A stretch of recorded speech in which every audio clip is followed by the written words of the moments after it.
चलिए, नमस्कार आप सभी को और राम राम, जय श्री राम, राधे राधे। आशा करता हूं कि आप सभी लोग बहुत अच्छे होंगे, स्वस्थ और मस्त होंगे, जबरदस्त होंगे। Very good evening all of you. Okay, देखिए कुछ एक दो बातें मैं आपसे करना चाहता हूं, फिर उसके बाद मैं अपने लेक्चर को स्टार्ट करूंगा। सबसे पहले तो देखो मेरे प्यारे बच्चों, होता क्या है कि जब हमारा कोई भी, ठीक है ना, कोर्स, ठीक है, स्टार्ट होता है या हमारी तैयारी जब बिल्कुल, ठीक है, शुरू होती है, तो हमें एक बड़ा जुनून होता है, बड़ा जोश होता है।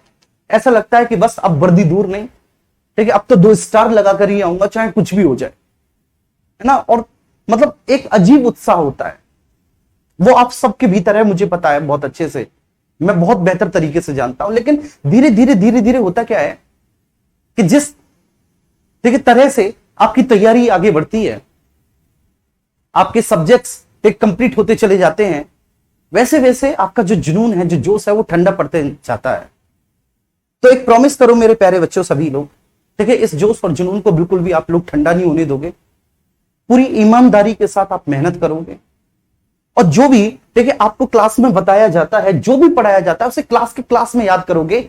ये आपका उद्देश्य होना चाहिए, ये आपका एम होना चाहिए कि जो भी आज मुझे क्लास में बताया, मैं उसे क्लास में तैयार करूंगा। लेकिन अगर मैं सच्ची बात बताऊं ना आपको, अगर आपने ये सोच लिया कि चलो कोई बात नहीं, ये वाली क्लास मैं कल कर लूंगा और फिर कल वाली क्लास को मैं परसों कर लूंगा, फिर एक दिन आएगा संडे जहां पे मैं सारी क्लास का रिवीजन कर लूंगा, तो आप विश्वास मानिए कि ऐसा दिन आपकी जिंदगी में कभी नहीं आएगा कि जब आप एक दिन में पिछली सारी क्लासेस का रिवीजन कर लेंगे। इस बाहर को आप बढ़ने मत दीजिए, ठीक है। साथ के साथ आप बहुत अच्छे से चीजों को लेकर चलिए, तैयार कीजिए, मेहनत कीजिए।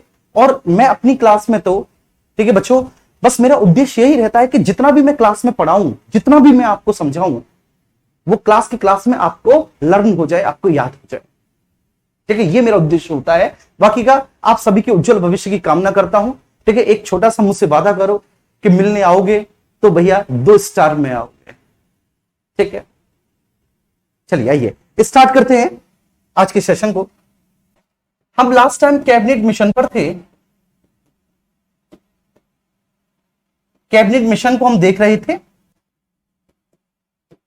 और कैबिनेट मिशन में, ठीक है, जो कैबिनेट मिशन है जिसको हम देख रहे थे, इस कैबिनेट मिशन में हमने कुछ एक चीजों को जाना था। क्या क्या जाना था कि सर सबसे पहले तो जो कैबिनेट मिशन है, ये ब्रिटिश सरकार के जो 3 कैबिनेट स्तर के मंत्री हैं उनके द्वारा लाया जाता है, तो डेट्स वाई इसको कैबिनेट मिशन की संज्ञा दी जाती है, इसको कैबिनेट मिशन का नाम दिया जाता है। जिसमें इस मिशन के अध्यक्ष उस समय के भारत राज्य सचिव थे, जिनका नाम पैथिक लॉरेंस था। दूसरा, क्रिप्स मिशन वाला स्टेफर्ड क्रिप्स भी आया, ठीक है, इस मिशन में। और तीसरा एबी अलेक्जेंडर थे, जो कि बेसिकली आप कह सकते हैं कि नौसेना मामलों के मंत्री थे उस समय ब्रिटिश सरकार में, जिनको नेवी मिनिस्टर भी कहा जाता था। यह मिशन जो है 24 मार्च 1946 को दिल्ली पहुंचता है और इस मिशन के भीतर जो भी इसके प्रस्ताव थे, ठीक है, जिस भी आधार पर संविधान सभा का गठन किया जाना था, वो जो ताश के पत्ते खुलते हैं वो 16 मई 1946 को खुलते हैं। और 16 मई 1946 को एक्चुअली इस मिशन का हमें पूरा प्लान पता चलता है कि आखिर इस मिशन के अनुसार हमारी संविधान सभा का गठन कैसे होगा, ठीक है। तो पहले इतनी चीजों को लिख लेते हैं, फिर हम आगे बढ़ेंगे, ठीक है जी।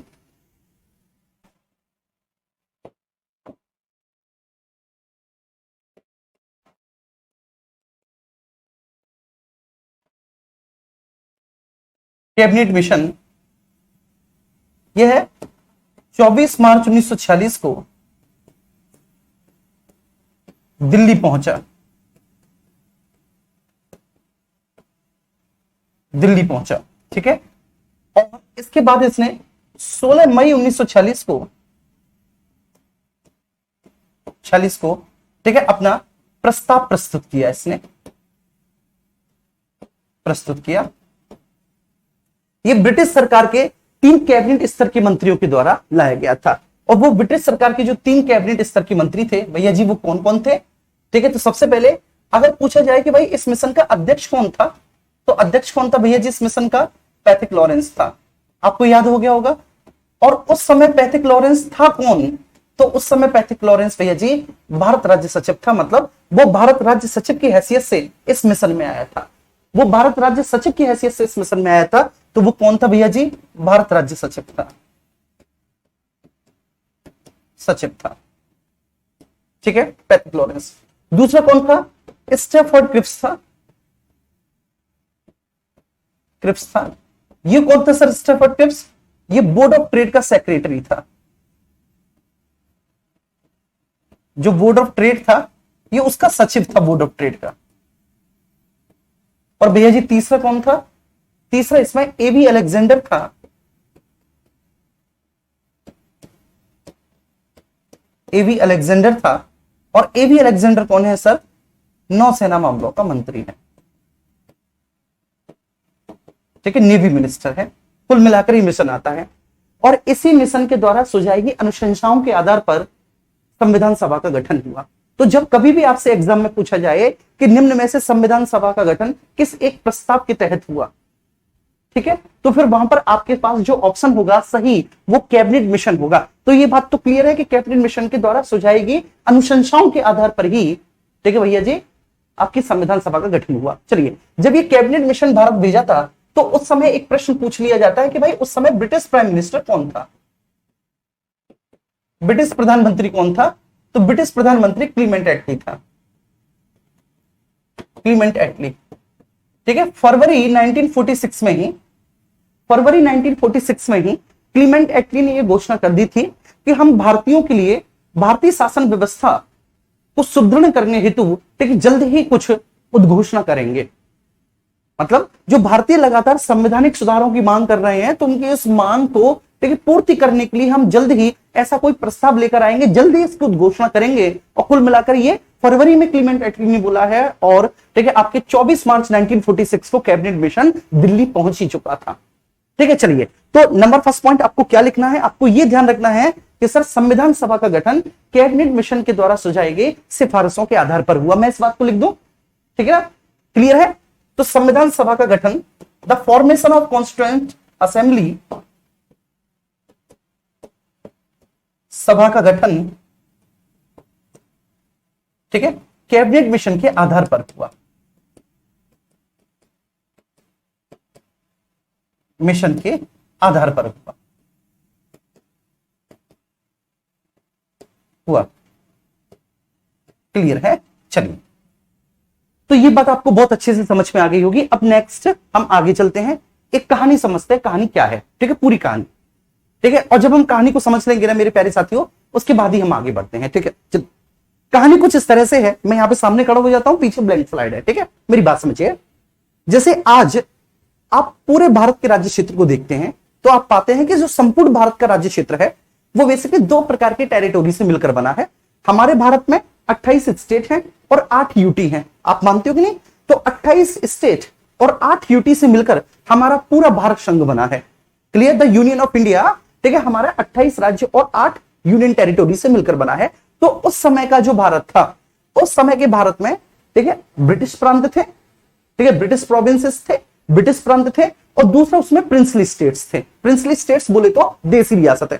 तो ब्रिटिश भारत के प्रांत थे, देसी रियासत थी। तो कुल मिलाकर दो इकाइयां थी, एक ब्रिटिश भारत के प्रांत, एक प्रिंसली स्टेट्स, और इन दोनों इकाइयों से हमारा पूरा भारत संघ उस समय बना हुआ था। हालांकि देखो उस समय संघीय शासन व्यवस्था तो थी बिल्कुल, क्योंकि 1935 के भारत शासन अधिनियम में संघीय शासन व्यवस्था स्थापित कर दी गई थी, सीमित अर्थों में ही थी। लेकिन कुल मिलाकर उस समय दो इकाइयां थी, एक आपका ब्रिटिश भारत के प्रांत थे और दूसरे प्रिंसली स्टेट्स थे। चलिए, तो अंग्रेज कहते हैं कि ये जो ब्रिटिश भारत के प्रांत और प्रिंसली स्टेट्स है ना, ठीक है, जो ब्रिटिश इंडिया के प्रांत और जो देसी रियासतें हैं, इन दोनों से हम कुछ सदस्यों को संविधान सभा में भेजेंगे और इन दोनों संस्थाओं से जो सदस्य संविधान सभा में जाएंगे वही भारतीय संविधान का निर्माण करेंगे। बात समझ में आ रही है? तो सबसे पहले ये जो कैबिनेट मिशन की अनुशंसाएं थी, देखिए इसमें क्या था कि सर संविधान सभा के लिए जो चुनाव होने थे वे चुनाव जो है वो सार्वभौमिक वयस्क मताधिकार पर आधारित नहीं थे। सार्वभौमिक वयस्क मताधिकार का मतलब ये होता है बच्चों कि जब आज लोकसभा के चुनाव होते हैं या राज्यों के विधानसभा के चुनाव होते हैं तो लोकसभा और राज्यों के विधानसभा के चुनाव में हम सब लोग वोट करते हैं, ठीक है ना। मतलब जो 18 वर्ष से ऊपर की आयु के हैं और जिनका मतदाता सूची में नाम है वो सब लोग वोट करते हैं। बोलो करते हैं कि नहीं? लोकसभा और राज्यों के विधानसभा के चुनाव में हम और आप लोग वोट करते हैं कि नहीं? क्योंकि सर मतदाता सूची में हमारा नाम है और 18 वर्ष से आयु के हम ऊपर के हैं, तो इसलिए हमें वोट करने की पूरी ठीक शक्ति प्राप्त होती है। 61 कॉन्स्टिट्यूशनल अमेंडमेंट के माध्यम से ठीक ऐसा किया गया है। ठीक है, ये दूसरी बात रही। तो क्या संविधान सभा सार्वभौमिक वयस्क मताधिकार के आधार पर निर्वाचित हुई थी? नहीं हुई थी। ठीक है, इसमें फिर कैसा निर्वाचन था, जो निर्वाचन का अधिकार था वो किस प्रकार का था, वो सारी चीजें देखेंगे। लेकिन मैं आपको इस तरह से आपको समझा दे रहा हूं कि उस समय, यहां पर आप फोकस करना बहुत अच्छे से, जो भी मैं आपको समझा रहा हूं आपका पूरा कंसंट्रेशन यहां पर होना चाहिए मेरे प्यारे बच्चे।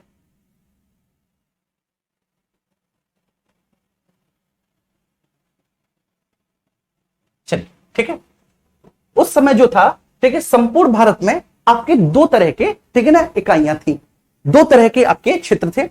एक तो थे ब्रिटिश भारत के प्रांत,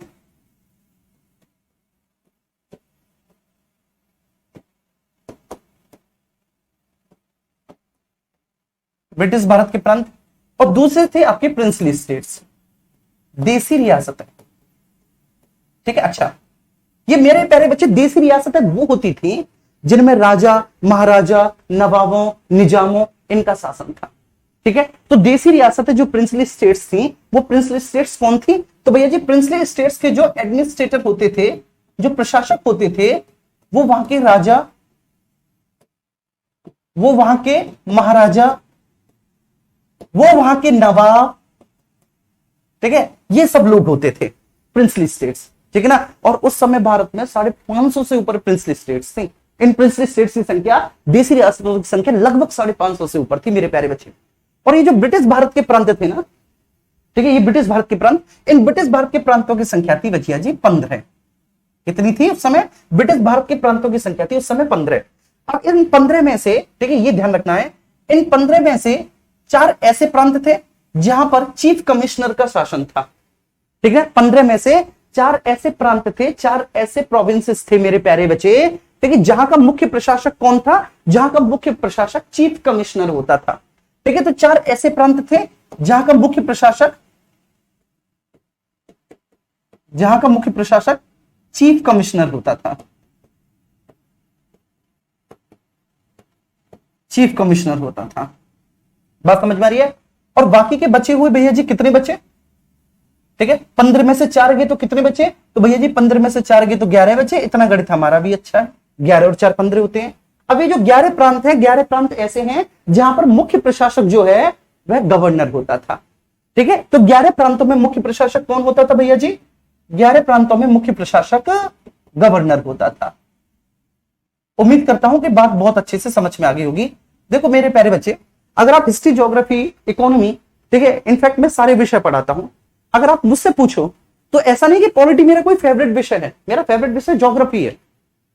बात समझ में आ रही है? ऐसा नहीं कि मैं पॉलिटी का ही एक जन्मजात टीचर हूं। ठीक है, मेरे मेंस में जिस, ठीक है, विषय से मेरे मेंस लिखा गए हैं, ठीक है, वो मेरे ज्योग्राफी थे। हिस्ट्री में भी बहुत अच्छी खासी मुझे रुचि है और मैं पढ़ाता भी हूं। ठीक है, लेकिन पॉलिटी जो है, मैं खुद पर्सनली आपको बता रहा हूं, बहुत कठिन विषय है, क्योंकि जो शुरुआती पॉलिटी है वो हमें मॉडर्न हिस्ट्री के इंडियन इंडिपेंडेंस मूवमेंट से जोड़नी पड़ती है। ठीक है, तो ये जो एक विषय नहीं चल रहा, ये आपके 2-2 विषय एक साथ चल रहे हैं, और ये सबसे बड़ा चैलेंज होता है एक टीचर को। ठीक है, इसलिए पॉलिटी के जो अच्छे अध्यापक आप लोग कहते हो वो बहुत मुश्किल से मिलते हैं, ये रीजन होता है।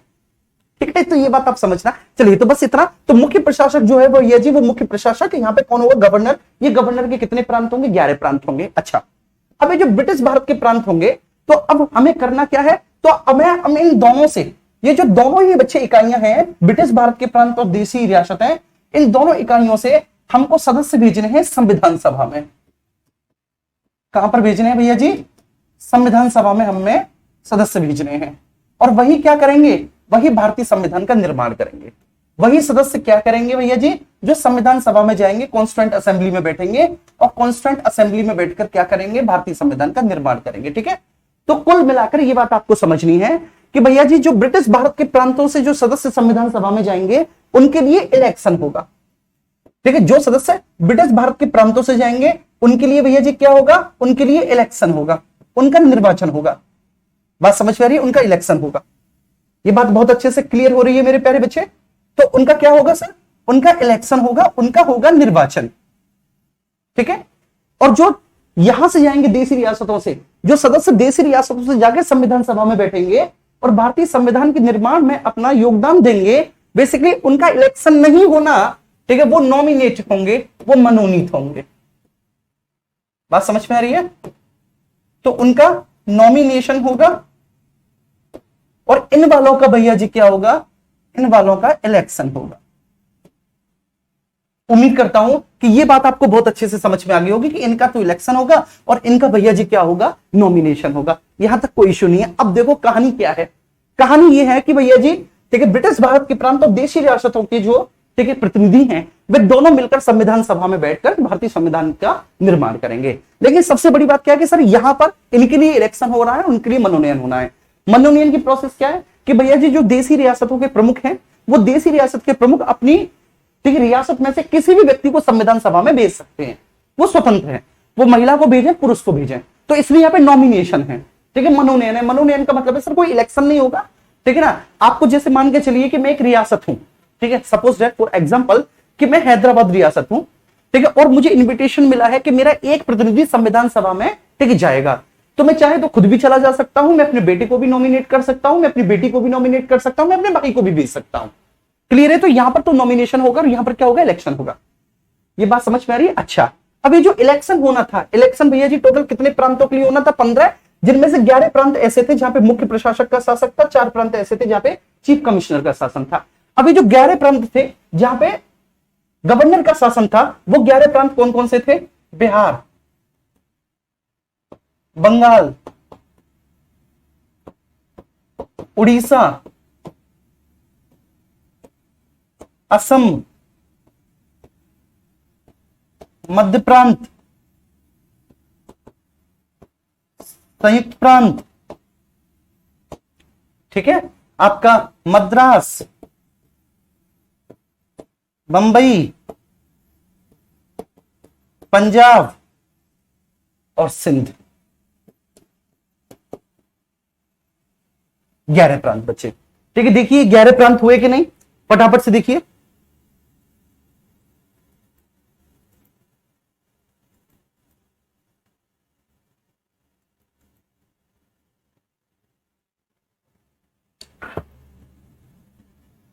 ठीक है भाई, ठीक है भाई, हो गए। चलिए, तो 1 2 3 4 5 6 7 8 9 10, अरे एक बच गया, उत्तर पश्चिम प्रांत। एक आपका उत्तर पश्चिम प्रांत,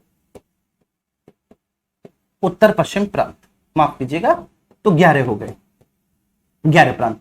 देखिए अब ये जो 11 प्रांत है भैया जी, ये 11 प्रांत कौन से हैं? ये 11 प्रांत ऐसे हैं जहां पर पहले से ही ऑलरेडी, जहां पर पहले से ही ठीक है प्रांतीय विधानसभाएं थी। ये 11 प्रांत वो है भैया जी जिनमें पहले से ही स्टेट लेजिस्लेचर, प्रांतीय विधानसभाएं उपस्थित थी, विधानसभाएं उपस्थित थी, उपस्थित थी, ठीक है, पहले से ही वहां पर प्रांतीय विधानसभाएं थी। और इन प्रांतीय विधानसभा के सदस्यों को, प्रांतीय विधानसभा के सदस्यों को किसने भैया जी चुना था? ठीक है, अब ये बात आपको समझनी है, ये जो 11 प्रांत है ये कौन से हैं? तो मैंने बताया भैया ये 11 प्रांत वो हैं जहां पर पहले से ही प्रांतीय विधानसभा उपस्थित थी। इन प्रांतीय विधानसभा के जो सदस्य हैं, इन प्रांतीय विधानसभा को सदस्यों को भैया जी किसने चुना था? तो बहन जी प्रांतीय विधानसभा के सदस्यों को जनता ने चुना था। तो क्या जनता ने ऐसे ही चुना था जैसे आज सारी जनता चुनती है?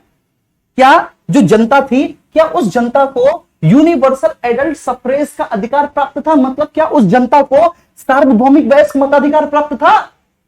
ये जो जनता थी, क्या इस जनता को सार्वभौमिक वयस्क मताधिकार प्राप्त था? नहीं, सार्वभौमिक वयस्क मताधिकार नहीं था। ठीक है, इसको सार्वभौमिक वयस्क मताधिकार प्राप्त नहीं था। तो कैसा था भैया जी? सीमित मताधिकार, ठीक है, लिमिटेड राइट थे। सार्वभौमिक वयस्क मताधिकार ना होकर भैया जी कैसा था? सीमित मताधिकार प्राप्त था। मतलब जिसके पास इनकम के अच्छे सोर्सेस हो और जिसका एजुकेशन लेवल ठीक है बहुत अच्छा हो, केवल वही व्यक्ति जो है ठीक है वोटर के तौर पर सेलेक्ट किया जाएगा और वही वोटर प्रांतीय विधानसभा के सदस्यों के लिए भैया जी वोट करेगा। ये बात समझ में आ रही है? अच्छा, अब इसके बाद ये जो 4 प्रांत हैं भैया जी चीफ कमिश्नर वाले, ये 4 प्रांत चीफ कमिश्नर वाले कौन कौन से हैं? तो इनमें से एक है आपका दिल्ली, दूसरा है अजमेर मारवाड़, तीसरा है बेसिकली कुर्ग जो साउथ में पड़ेगा कर्नाटक के क्षेत्र में, और चौथा है आपका ब्रिटिश बलूचिस्तान। ब्रिटिश बलूचिस्तान, 4 प्रांत। और इन 4 प्रांतों का जो मुख्य प्रशासक है वो कौन है? वो आपका चीफ कमिश्नर है। मतलब ये 4 प्रांत जो हैं ये आज के यूटी की तरह हैं, और ये वाले जो 11 प्रांत जो हैं वो आज के 28 राज्यों की तरह हैं। तो यहां से भी इलेक्शन होना था, यहां से भी इलेक्शन होना था, यहां पर भी असेंबलियां थी, और यहां पर भी असेंबली के सदस्यों को वहां की जनता ने सीमित मताधिकार के द्वारा चुना था। ये बात समझ में आ रही है? अब जैसे आज उत्तर प्रदेश विधानसभा है, उत्तर प्रदेश विधानसभा के सदस्य बाबू कौन होते हैं? विधायक होते हैं। भाई उत्तर प्रदेश विधानसभा के सदस्य बाबू कौन है? विधायक ही तो है। उन विधायक को किसने चुना है? तो एक विधानसभा क्षेत्र की जनता ने चुना है। बात समझ में आ रही है? अब ये पूरी कहानी कैसी है ये बात समझेंगे। जैसे आज की मैं कहानी आपको बताता हूं, कुछ इस तरह से है। ठीक है, ये एक विधानसभा क्षेत्र है, मान के चलिए ये कोई विधानसभा क्षेत्र है।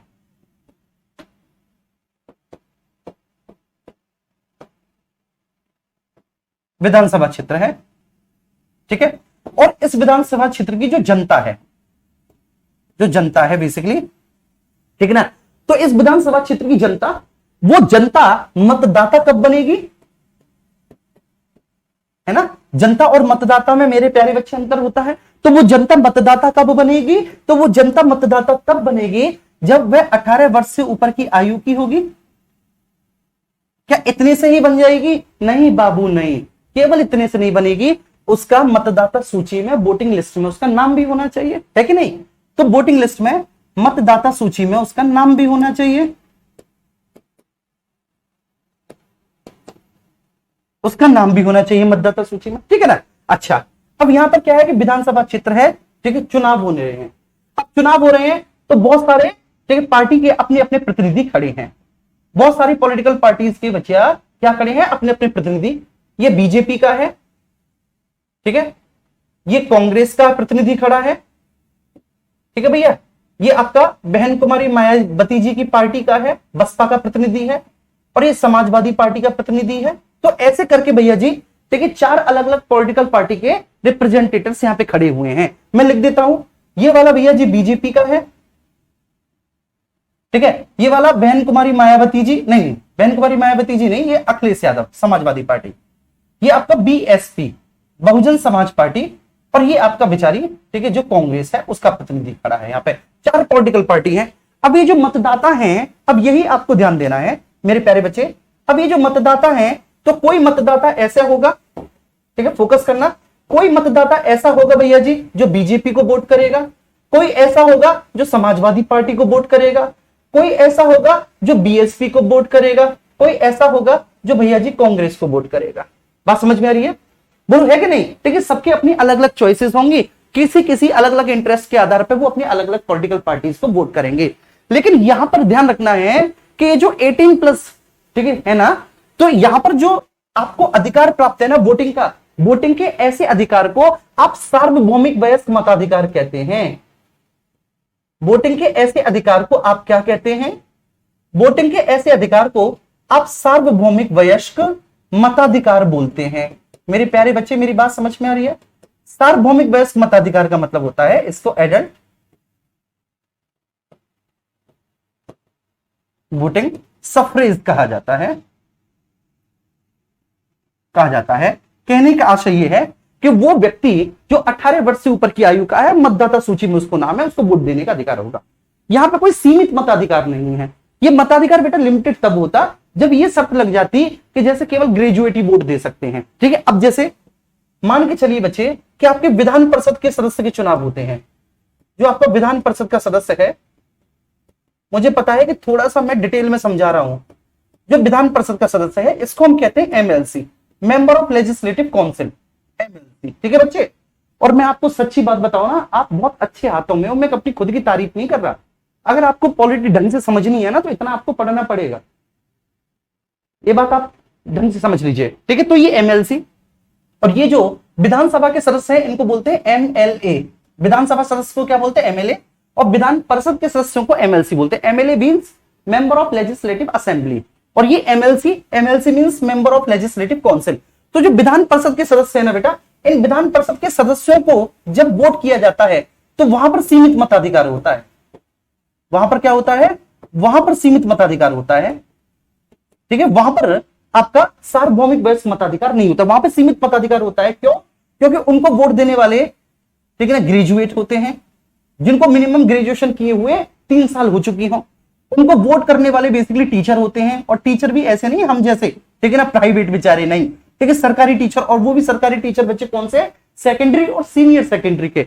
उनको वोट करने वाले खुद जो आपकी, ठीक है ना, जो आपकी पंचायतें हैं, वो पंचायतों को सदस्य उनको वोट करते हैं, जो पंचायतों के अध्यक्ष और सदस्य हैं वो वोट करते हैं, और उनको वोट करने वाले एमएलए भी होते हैं, एमएलए भी उनको वोट करते हैं। तो इसको हम सीमित मताधिकार कहेंगे, ठीक है, एमएलसी के चुनाव के लिए। लेकिन एमएलए और एमपी के चुनाव के लिए सार्वभौमिक वयस्क मताधिकार होता है। बात समझ में आ रही है? अच्छा, अब आप ये बताइए, ठीक है ना, ये विधानसभा क्षेत्र, सपोज दैट इस विधानसभा क्षेत्र का नाम है, ठीक है ना, आगरा, मान के चलिए आगरा विधानसभा क्षेत्र है, ये आगरा विधानसभा क्षेत्र है। इस आगरा विधानसभा क्षेत्र से जो बीजेपी का उम्मीदवार है उसको 51,000 वोट मिले, ठीक है ना, जो समाजवादी पार्टी का उम्मीदवार है उसको 11,000 वोट मिले, ठीक है। अब कोई यहां पे ये मत कह देना कि सर राजनीति कर रहे हैं, सर एक पार्टी को जिता रहे हैं, भैया जो जीत रही है उत्तर प्रदेश में हम उसी को जिताएंगे, ये ध्यान रखना, ठीक है ना। तो क्लियर है, तो यहां पर भाई बीजेपी को, ठीक है, बीजेपी के कैंडिडेट को 51,000 वोट मिले, समाजवादी पार्टी के कैंडिडेट को 12,000 वोट मिले, 1,000 बढ़ा देता हूं मैं तुम्हारे कहने पर। बहन कुमारी मायावती जी की पार्टी के कैंडिडेट को 4,000 मिल गए, वही बहुत है, ठीक है। और कांग्रेस के प्रतिनिधि को अगर 1,000 भी वोट मिल गए तो वो भी बहुत है। कहने के आशा ये है कि भैया जी इस विधानसभा क्षेत्र से किसका उम्मीदवार जीतेगा, भारतीय जनता पार्टी का, क्योंकि उसको सबसे ज्यादा वोट मिले हैं, ठीक है। और वो, ठीक है, यहां से जीतकर कहां पर जाएगा, वो यहां पर जीतकर बेटा विधानसभा में बैठेगा। कहां पर बैठेगा वो विधानसभा में बैठेगा। और विधानसभा में बैठकर उसका काम क्या होगा, विधानसभा में बैठकर उसका काम ये होगा कि वो, ठीक है, अपने संपूर्ण क्षेत्र विशेष की जनता के लिए कानूनों का निर्माण करेगा। मतलब अगर उसने किसी भी बिल के पक्ष में अपना मत दे दिया तो ये केवल उसका अपना मत नहीं है, ठीक है, उसकी विधानसभा क्षेत्र के, ठीक है, प्रत्येक बच्चे का, जनता का ये मत है, ठीक है। तो उसके विधानसभा क्षेत्र के, ठीक है बेटा, पूरी की पूरी जनता का मत है उसके साथ, उसका अकेले का मत नहीं है। आप ये बात बहुत अच्छे से समझ गए होंगे, ठीक है। चलिए, तो भैया जी ये थे, तो चुनाव कैसे हुआ, ठीक है, आज आपको पहली बार समझ में आया होगा, ठीक है। तो मैं कसम है, ठीक है, अपने दिल से पूछना, आज पहली बार आपको समझ में आया होगा कि संविधान सभा के लिए जो चुनाव हुए, आखिर वो चुनाव हुए कैसे थे, ठीक है, उन चुनावों की प्रक्रिया क्या थी, वो प्रक्रिया आपको समझ में आई होगी कि चुनावों की प्रक्रिया इस तरह की थी कि सर उस समय का जो भारत था उसमें 2 तरह की इकाइयां थी। पहली इकाइयां थी सर जिसको हम बोलते थे ब्रिटिश भारत के प्रांत, और दूसरी इकाइयां थी जिनको बोलते थे हम प्रिंसली स्टेट्स। ब्रिटिश भारत के प्रांतों की टोटल संख्या 15 थी, जिनमें से 11 ऐसे प्रांत थे जहां पर गवर्नर का शासन होता था, 4 ऐसे प्रांत थे जहां पर चीफ कमिश्नर का शासन होता था, ठीक है ना। अभी जो 4 प्रांत हैं, इन 4 प्रांतों की संख्या भैया जी ये है, और इनके नाम ये हैं। और जो 11 प्रांत है भैया जी, 11 प्रांतों के नाम ये हैं। ये नाम भी आपको याद हो जाएंगे, चिंता ना करना, लास्ट में मैं आपको नाम भी याद करवा दूंगा। और आप भी मेरे प्यारे बच्चे अगर यूपीएसआई नहीं बने, भगवान करेगा आप सब बन जाए, लेकिन देखिए फिर भी आप में से कोई रह गया तो वो अपने कस्बे में, अपने शहर में पॉलिटी का एक बेहतर टीचर बन जाएगा। इससे बिल्कुल भी परेशान नहीं होना, आपका भविष्य पूरी तरह से उज्जवल है, ठीक है जी, क्लियर है। अच्छा, ये चुनाव की प्रक्रिया ऐसे हुई। चलिए अब आगे बढ़ते हैं, ठीक है। अब जब आगे बढ़ेंगे तो संविधान सभा, ठीक है, चलिए, तो संविधान सभा के लिए जो चुनाव हुए थे, इलेक्शन जो हुए थे, चुनाव हुए थे भैया जी जुलाई अगस्त 1946 में। चुनाव कब हुए, तो सर जो चुनाव हुए जुलाई अगस्त 1946 में,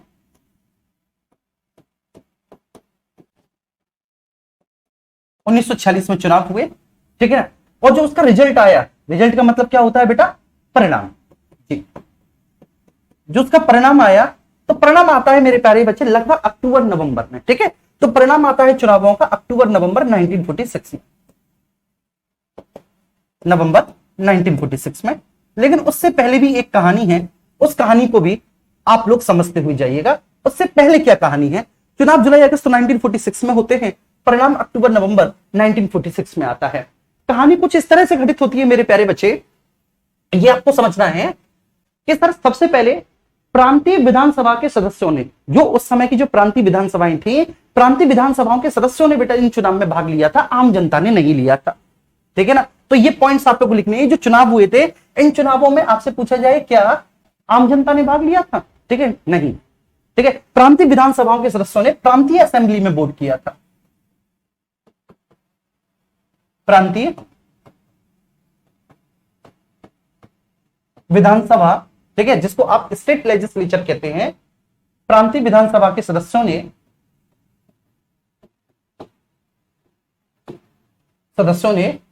संविधान सभा के सदस्यों के लिए ठीक है ना, प्रांतीय असेंबली में ही वोट किया था, प्रांतीय असेंबली में ही वोट किया था, वोट किया। उम्मीद करता हूं बात समझ में आ गई होगी, वोट किया, ठीक है। सेकंड, ठीक है, ये वोट जो पड़े थे ना, ये केवल ब्रिटिश भारत के प्रांतों में थे, ठीक है। तो ब्रिटिश भारत के प्रांतों से बेटा निर्वाचन होना था, और देसी रियासतों से क्या होना था, मनोनयन होना था। तो सेकंड पॉइंट ये लिख लेंगे कि जो ब्रिटिश भारत के प्रांत थे,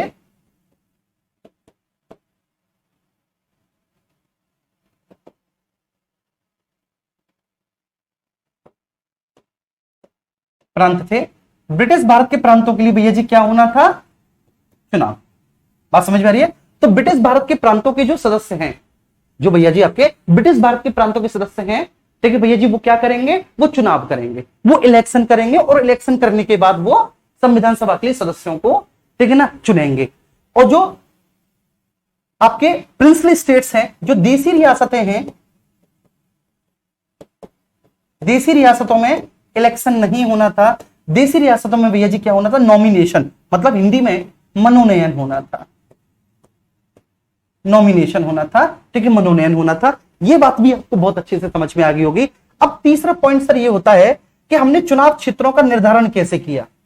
जैसे आज हम चुनाव क्षेत्र का निर्धारण करते हैं ना, विधानसभा क्षेत्र या लोकसभा क्षेत्र का, तो मेरे प्यारे बाबू तुम्हारी कसम जनसंख्या के आधार पर करते हैं।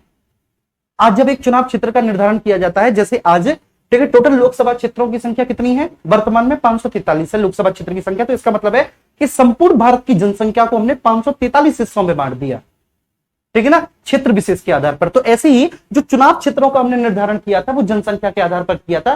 प्रत्येक 10 लाख की जनसंख्या पर, ठीक है ना, एक सीट का आवंटन किया जाना था। कितनी का भैया जी, एक सीट का। तो प्रत्येक 10 लाख की जनसंख्या पर एक सीट का आवंटन किया जाना था। तो कहने का मतलब बिल्कुल सीधा सीधा है कि सर जो हमने, ठीक है ना, जो हमने जो 11 प्रांत थे, ठीक है, जिनमें आपका वोटिंग होना था, तो यहां पर हमने जो, ठीक है, क्षेत्रों का बंटवारा किया था, वो किसके आधार पर, जनसंख्या के आधार पर।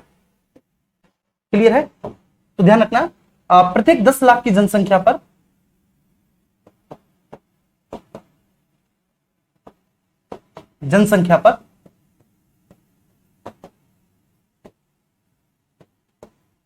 ठीक है ना, एक सीट का निर्धारण था,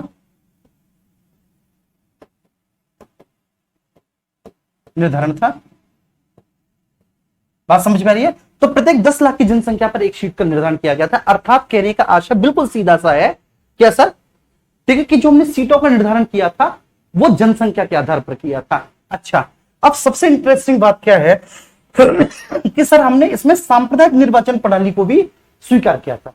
जो संविधान सभा के लिए चुनाव हुए थे, संविधान सभा के लिए चुनावों में हमने सांप्रदायिक निर्वाचन प्रणाली को स्वीकार किया था, और इसी वजह से जो मुस्लिम लीग थी वो इससे सहमत थी। ठीक है, कुल मिला के मुस्लिम लीग कैसे सहमत हुई वो मैं बहुत अच्छे से बताऊंगा, लेकिन अब आपके दिमाग में ये आ रहा होगा कि सर ये सांप्रदायिक निर्वाचन प्रणाली क्या है। ये सांप्रदायिक निर्वाचन प्रणाली क्या है जिसके आधार पर, ठीक है, ये चुनाव होने थे। क्लियर है। तो बस मैं ये बात लिख देता हूं पहले कि सांप्रदायिक निर्वाचन प्रणाली के आधार पर चुनाव हुए, सांप्रदायिक निर्वाचन प्रणाली के आधार पर चुनाव हुए,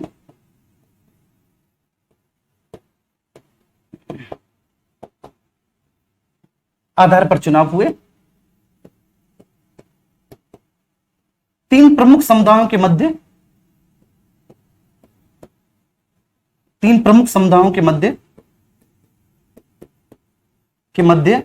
सीटों का निर्धारण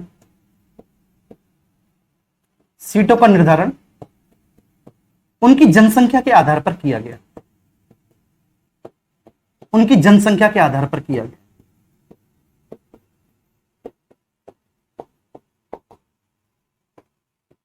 कि आधार पर किया गया, आधार पर किया।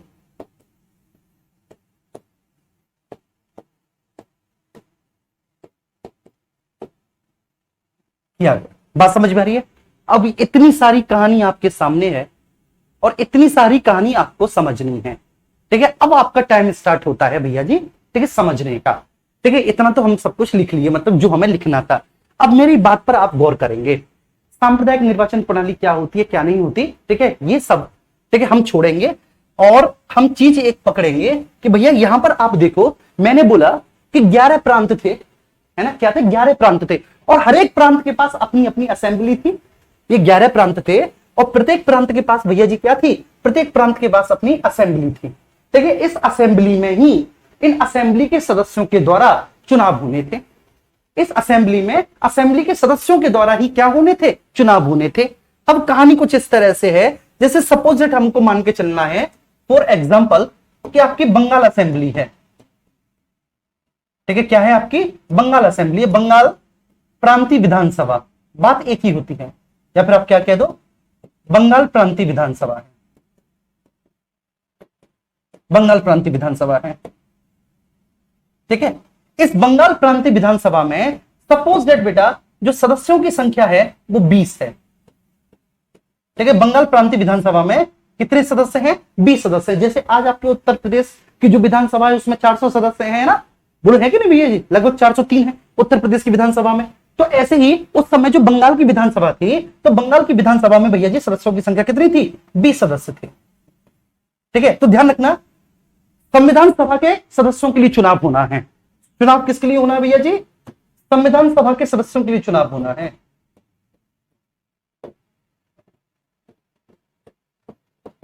संविधान सभा के सदस्यों के लिए चुनाव होना है, यह बात आपको ध्यान रखनी है बहुत अच्छे से।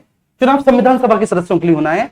और चुनाव भैया जी कौन करेंगे, इस चुनाव में पार्टिसिपेशन कौन करेंगे, इस चुनाव में मतलब वोट कौन देंगे, तो इस चुनाव में वोट देने वाले यही 20 सदस्य हैं। बात समझ में आ रही है? इस चुनाव में वोट देने वाले कौन है, इस चुनाव में वोट देने वाले यही 20 सदस्य हैं। यह बात आपको बहुत अच्छे से ध्यान रखनी है, ठीक है। मैं फिर से बोल रहा हूं, इस चुनाव में वोट करने वाले भैया जी यही 20 सदस्य हैं। उम्मीद करता हूं कि बात आपको बहुत अच्छे समझ में आ गई होगी। तो बंगाल असेंबली मतलब प्रांतीय विधानसभा, बंगाल प्रांतीय विधानसभा है, इसमें टोटल सदस्यों की संख्या 20 है। ये 20 सदस्य भैया जी संविधान सभा के सदस्यों के लिए वोट करेंगे। क्लियर है? चलिए, तो सबसे पहले ठीक है, अब यहां पर क्या है कि सांप्रदायिक निर्वाचन है। बात समझ आ रही है? इस क्षेत्र विशेष में मतलब यहां पर क्या है, सांप्रदायिक निर्वाचन प्रणाली है। अब इस सांप्रदायिक निर्वाचन प्रणाली क्या होती है मैं आपको बताता हूं।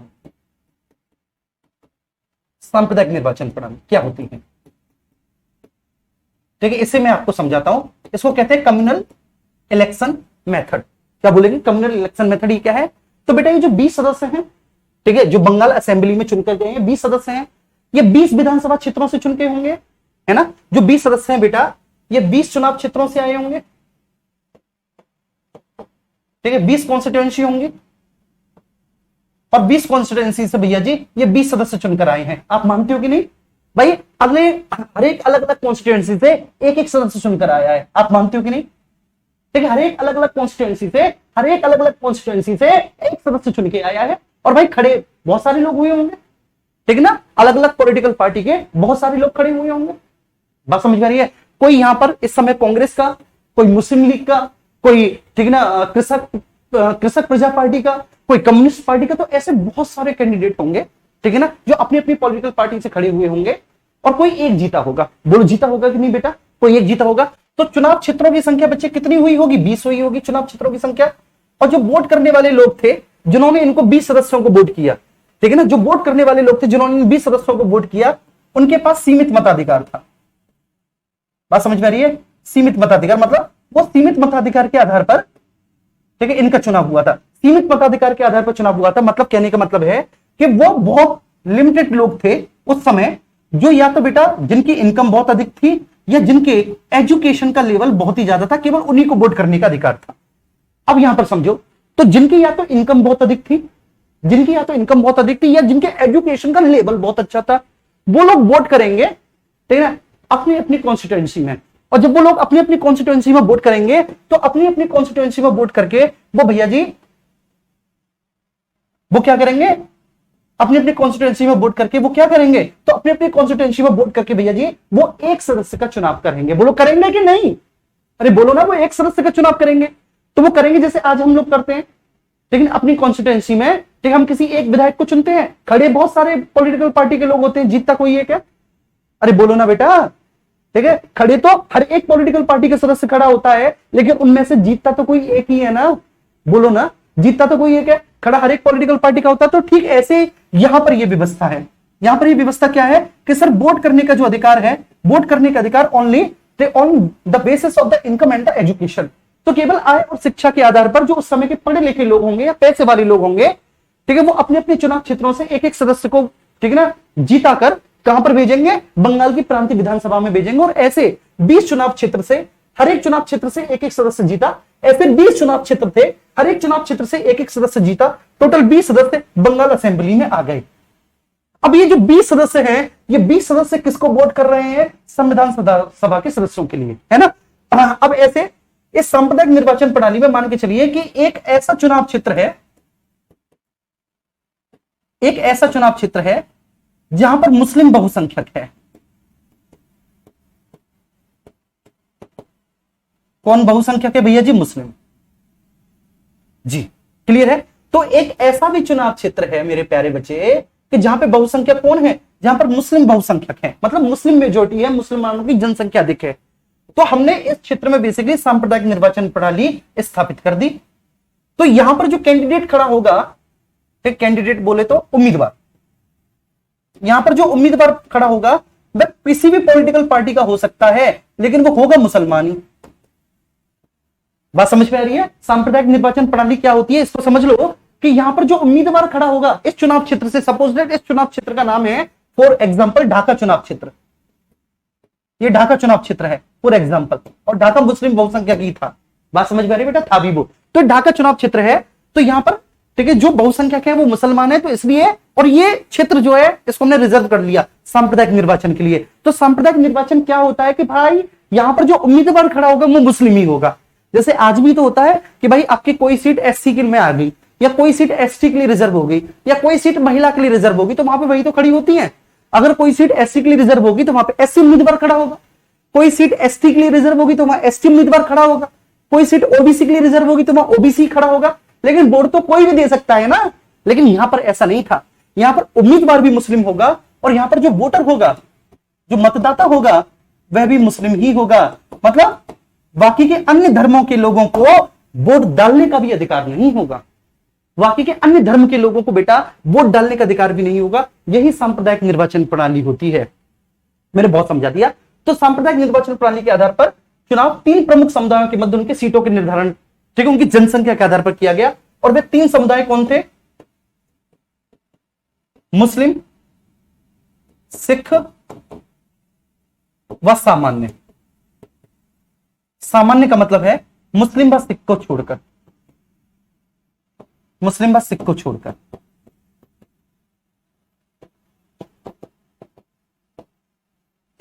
ठीक है बेटा, 5 लेक्चर के बाद मेरी पॉलिटी समझ में आती है, ठीक है, क्योंकि वो रटवाता नहीं है। क्लियर है। तो सांप्रदायिक निर्वाचन प्रणाली के आधार पर ठीक है चुनाव होने थे। 3 प्रमुख समुदायों के मध्य उनकी जनसंख्या के आधार पर सीटों का निर्धारण करना था। प्रत्येक 10 लाख की जनसंख्या पर एक सीट का निर्धारण था। ब्रिटिश भारत के प्रांतों में चुनाव होने थे। देशी रियासत के ठीक है जो प्रतिनिधि था उनका मनोनयन होना था, और प्रांतीय विधानसभा के सदस्यों के द्वारा बेटा ये चुनाव ठीक है होने थे। क्लियर है। चुनाव हुए, परिणाम आया कब, अब जब परिणाम आया तो भैया जी टोटल चुनाव हुए कितने सीटों के लिए थे। मैं आपसे पूछता हूं कि मुझे ये बताओ कि टोटल चुनाव हुए कितने सीटों के लिए थे। तो मेरे प्यारे बच्चे अब यहां पर आपको मजा आएगा कि ये चुनाव टोटल कितनी सीटों के लिए हुए थे। ठीक है, यहां से हम यहां क्या लिखते हैं कि जो कैबिनेट मिशन था, कैबिनेट मिशन ने बेटा टोटल 389 सीटें निर्धारित की थी। कितनी, 389। कैबिनेट मिशन के आधार पर टोटल 389 सीटें थी। अब इन 389 सीटों में ठीक है 2 तरह से विभाजन होना था। एक जो ब्रिटिश भारत के प्रांत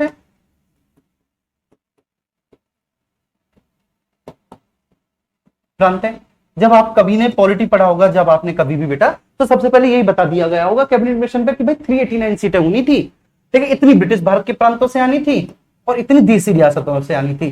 किताबें भी इसी बात पे जोर देती हैं लेकिन इस बात पे जोर नहीं दिया जाता कि बच्चे समझेंगे कैसे कि उस समय व्यवस्था क्या थी। भैया उस समय की व्यवस्था भी तो समझाओ।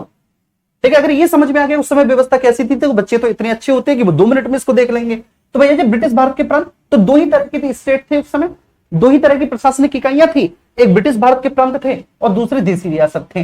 लेकिन ब्रिटिश भारत के प्रांतों में भी दो तरह की इकाइयां थी। इस ब्रिटिश भारत के प्रांतों में भी भैया जी दो तरह की इकाइयां थी। एक ऐसी इकाई थी जहां पर जो मुख्य प्रशासक था वह कौन था? गवर्नर था। एक गवर्नर के प्रांत थे, ठीक है, और दूसरा भैया जी कैसा था? दूसरा आपके मुख्य आयुक्त के प्रांत थे, चीफ कमिश्नर के प्रांत। मुख्य आयुक्त जिसको चीफ कमिश्नर कहते हैं। चीफ कमिश्नर के प्रांतों की संख्या 4 थी, गवर्नर के प्रांतों की संख्या भैया जी कितनी थी? 11 गवर्नर के प्रांत थे, चीफ कमिश्नर के प्रांत 4 थे। तो टोटल 389 सीटें निर्धारित की गई थी। मतलब हमने संपूर्ण भारत की जनसंख्या को 389 भागों में बांट दिया था, 389 भागों में बांट दिया था, जिसमें प्रिंसली स्टेट को जो सीटें मिली थी उनकी संख्या 93 थी। जो प्रिंसली स्टेट्स को सीटें मिली उनकी संख्या 93 थी, और जो ब्रिटिश भारत के प्रांतों को सीटें मिली उनकी संख्या 296 थी। 296। अब 296 सीटों में से 292 सीटें 11 गवर्नर के प्रांतों में थी और 4 सीटें मुख्य आयुक्त के प्रांतों में थी। अगर 4 सीटें मुख्य आयुक्त के प्रांतों में थी तो इसका मतलब है कि प्रत्येक प्रांत में एक एक सीट, इक्वली डिवीजन, है ना। 4 प्रांत थे, अरे बोलो ना यार। ठीक है, यहां पर प्रोविंसेस कितने हैं? गवर्नर के प्रांत कितने हैं बाबू? बोलो 11। और यहां पर मुख्य आयुक्त के प्रांत कितने हैं बाबू? बोलो 4। यहां पर गवर्नर के प्रांत 11, यहां पर मुख्य आयुक्त के प्रांत बाबू कितने? 4। बोलो ना यार, है कि नहीं? आप बताओ। हाँ सर बिल्कुल है, यहां पे 11 है, यहां पे 4 है। क्लियर है? अब प्रत्येक प्रांत से जो है ना यहां पर ठीक है एक एक व्यक्ति जाएगा चुनकर। मतलब इन्होंने ठीक है प्रत्येक प्रांत में एक एक सीट का आवंटन किया है। यहां पे प्रत्येक प्रांत में एक एक सीट। ठीक है, प्रत्येक प्रांत में भैया जी कितनी सीट है? प्रत्येक प्रांत में एक एक सीट, प्रत्येक प्रांत में एक एक सीट। और यहां पर 11 प्रांतों के लिए भैया जी कितनी सीट? यहां पर 11 प्रांतों के लिए 292। तो यहां पर जो है ये इक्वल क्लासिफिकेशन किया गया है और यहां पर अनइक्वल क्लासिफिकेशन किया गया है। यहां पर किसी प्रांत को तो बहुत ज्यादा सीटें मिलेंगी, किसी को कम मिलेंगी। कुल मिलाकर चुनाव हुए, तो चुनाव हुए कितने सीटों के लिए? तो ओवरऑल 296 सीटों के लिए चुनाव हुए। बात समझ में आ रही है? इन 296 सीटों में से मुख्य आयुक्त के ठीक है 4 प्रांतों के लिए बेटा 4 सीट और गवर्नर के 11 प्रांतों के लिए 292 सीट। ठीक है, चुनाव हुए। अब चुनाव में जब परिणाम आया तो परिणाम बेटा चौंकाने वाला था। ठीक है, इस परिणाम में जो गलतफहमी मुस्लिम लीग पाले हुआ था, ठीक है, उस मुस्लिम लीग की पूरी जो गलतफहमी है, पूरी की पूरी गलतफहमी बेटा धरी की धरी रह गई। जिसको कहते हैं ना कि धरी की धरी रह गई। ठीक है, ऐसे ही मुस्लिम लीग की बेटा पूरी गलतफहमी, पूरी बदमाशी धरी की धरी रह गई कि वो जो परिणाम आया तो उस परिणाम में कांग्रेस को मिली बेटा 208 सीटें। कांग्रेस को 208 सीटें मिली। मतलब कांग्रेस के 208 सदस्य गए संविधान सभा में। कांग्रेस के 208 सदस्य गए चुनकर संविधान सभा में। कितने सदस्य? कांग्रेस के 208 सदस्य। ठीक है, थोड़ा सा बेटा टाइम हो रहा है, जल्दी करते हैं। मुस्लिम लीग के गए उसमें 73 सदस्य, मुस्लिम लीग के 73 सदस्य, और ठीक है अन्य थे 15। आपने यही पढ़ा होगा कि अन्य थे 15। अरे यही तो पढ़ा होगा, अन्य 15 थे। ठीक है, अब जोड़ना इनको 8 और 3, 11 और 5, 16 का 6 हासिल लगा 1। ठीक है, 7 और 1 8 और 2 और 1 3। ठीक है, हाँ मतलब 2 तो हो गए, 296 हो गए, माफ करना। ठीक है, 8 और 3, 11 और 5, 16 का 6 हासिल लगा 1। ठीक है, 7 और 1 हो गए 8 और 1 9 और 2, 296 सीट हो गई। बिल्कुल, तो 208 प्लस 73 प्लस 15 200। अब ये जो 15 अन्य हैं, इन 15 अन्यों के बारे में कभी आपको नहीं बताया जाता, लेकिन आपके एग्जाम में पूछा जाता है। बताया कभी नहीं जाता, पूछा जाता है। क्या पूछा जाता है कि ये जो 15 अन्य हैं, ठीक है, इस 15 अन्य पर आप फोकस करना सब लोग बहुत अच्छे से।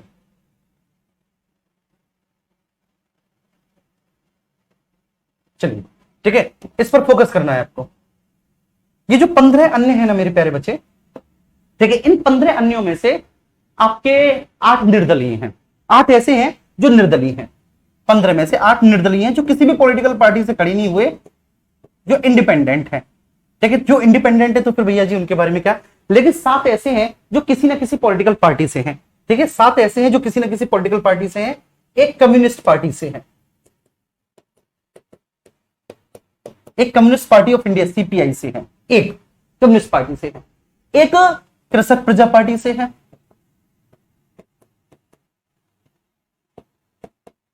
कृषक प्रजा पार्टी से है भैया जी। किस पार्टी से? कृषक प्रजा पार्टी से। तो एक कम्युनिस्ट पार्टी से है, क्लियर हो गया होगा।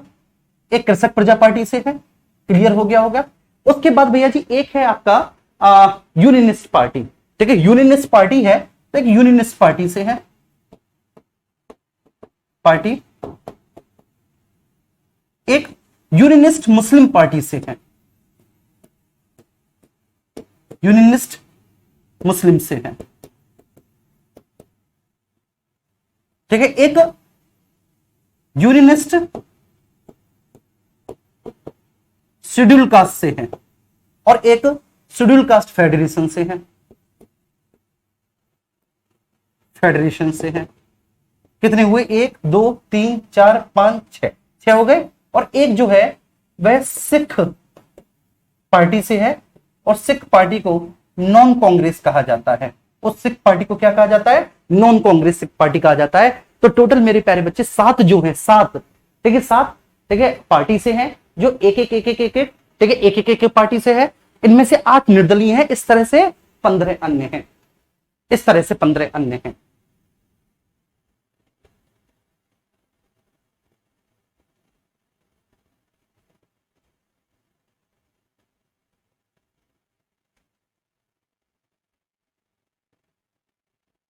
जी ठीक है, आराम से नोट करो। ठीक है, आपके सामने है पूरी कहानी। और एक और बात समझना, ठीक है, जो मैंने बिल्कुल शुरुआत में बोला था, ऐसा मत होना कि शुरुआत में तो बहुत जोश है, बहुत जुनून है, डेली क्लास कर रहे हैं और फिर धीरे धीरे धीरे धीरे पूरा जोश और जुनून खत्म हो गया। ठीक है, 7 के 7 क्लासेस को कंप्लीट करो, बहुत अच्छे से कंप्लीट करो। अब आप बताओ कि कोई दिक्कत तो नहीं हुई आपको? ठीक है, बहुत अच्छे से समझ में आया? कहीं जीवन में किसी के में अब तो कोई कष्ट नहीं है कि किसी के जीवन में कोई कष्ट तो नहीं? सारी बातें बढ़िया तरह से समझ में आई, फर्स्ट क्लास तरीके से समझ में आई, नोट कर लिया होगा भैया जी बहुत अच्छे से। और एक एक पॉइंट मैंने आपको बता दिया। अब जिनको थम्सअप देना है जी, ठीक है, जिनको थम्सअप देना है, जिनको ठीक है लव यू पव यू जो भी है फटाफट से कर दो। ठीक है, पहली बार जिंदगी में बहुत सारे बच्चे पॉलिटी पढ़ रहे हैं। ठीक है बच्चे, और ठीक है मैं बहुत बढ़िया पढ़ा रहा हूं, अब क्या बताऊं आपको बस। चलिए,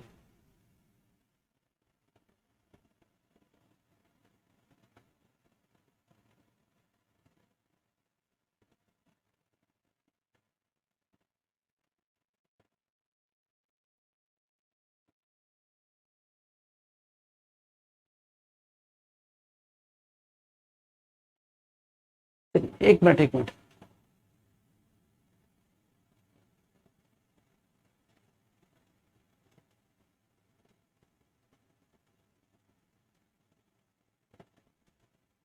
सर जी इतनी गहराई से नहीं पढ़ा है इसलिए कम समझ आ रहा है, शायद ऐसा आज तक किसी ने पढ़ाया नहीं। चलिए जी,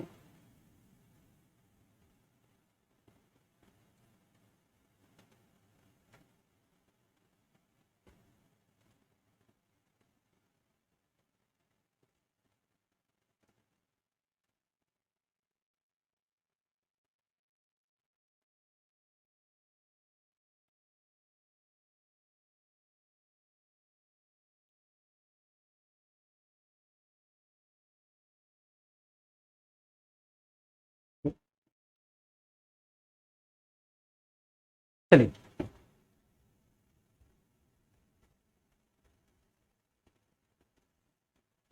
अरे बाप रे बड़ी तेजी के साथ कमेंट चल रहे हैं।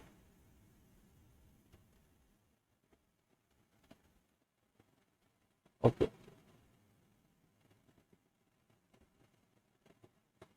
पॉलिटिक घोल दिया सर, बहुत बार पढ़ा, लेकिन आपसे पढ़ने के लगता है कि पॉलिटिक बहुत आसान सब्जेक्ट है।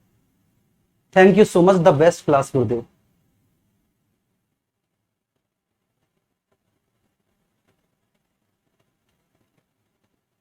मैंने आज तक ऐसा नहीं पढ़ा जैसे आप पढ़ा रहे हैं। चलो देखो, मैं आपको एक बात बताता हूं, ठीक है, देखो मैं सच्चाई में विश्वास करता हूं। एक मैं आपको हर सच्चाई बताता हूं, वो ये, पढ़ना आपको पड़ेगा, मेहनत आपको करनी पड़ेगी। अगर आप शॉर्टकट के चक्कर में रहोगे, अगर आपको कॉन्सेप्ट नहीं समझने, तो मेरे प्यारे बच्चे, वो मैं टीचर हूं जो आपको 30 लेक्चर में भी पॉलिटी खत्म करवा दूंगा, 35 लेक्चर में भी पॉलिटी खत्म करवा दूंगा, सिलेबस के अकॉर्डिंग कह दूंगा कि भैया देखो एक एक टॉपिक पढ़ाया है, 35 से 40 लेक्चर में भी खत्म करवा दूंगा, और ये दावा कर दूंगा कि देखो एक एक टॉपिक मैंने पढ़ाया है। अगर आप पढ़ना चाहोगे जबरदस्त तरीके से एकदम डिटेल में, ठीक है, तो यही 40 चैप्टर आपके 60-65 भी होंगे, लेकिन कॉन्सेप्ट इतना मजबूत हो जाएगा कि जीवन में कभी पॉलिटी भूलोगे नहीं, एक एक कॉन्सेप्ट क्लियर हो जाएगा और पॉलिटी को पढ़ाने की क्षमता रखोगे किसी को भी। ठीक है, चलिए, थैंक यू। बाकी का आपका शायद कोई टेलीग्राम ग्रुप तो जरूर होगा, ठीक है ना, और ठीक है, आपका टेलीग्राम डाउट ग्रुप होता है, तो वहां पर ठीक है, अगर ठीक है आपका कोई डाउट हो तो आप डाउट, तो बेसिकली अभी शायद मैं उसमें ऐड नहीं हूं, मैं बाद में ऐड हो जाऊंगा, लेकिन वहां पे आप लिख देना कि कैसा लगा आज का लेक्चर, आपको आप बता देना, अपने विचार रख देना, जो भी कोई विचार हो, तो आज मैं उसे ज्वाइन करके ठीक है आपके सारे क्वेरीज को, आपके विचारों को ठीक है ना समझ लूंगा, वहां पे बता देना, सही सही रिव्यू दे देना कि आपको समझ में आ रहा है कि नहीं। चलिए, थैंक यू सो मच।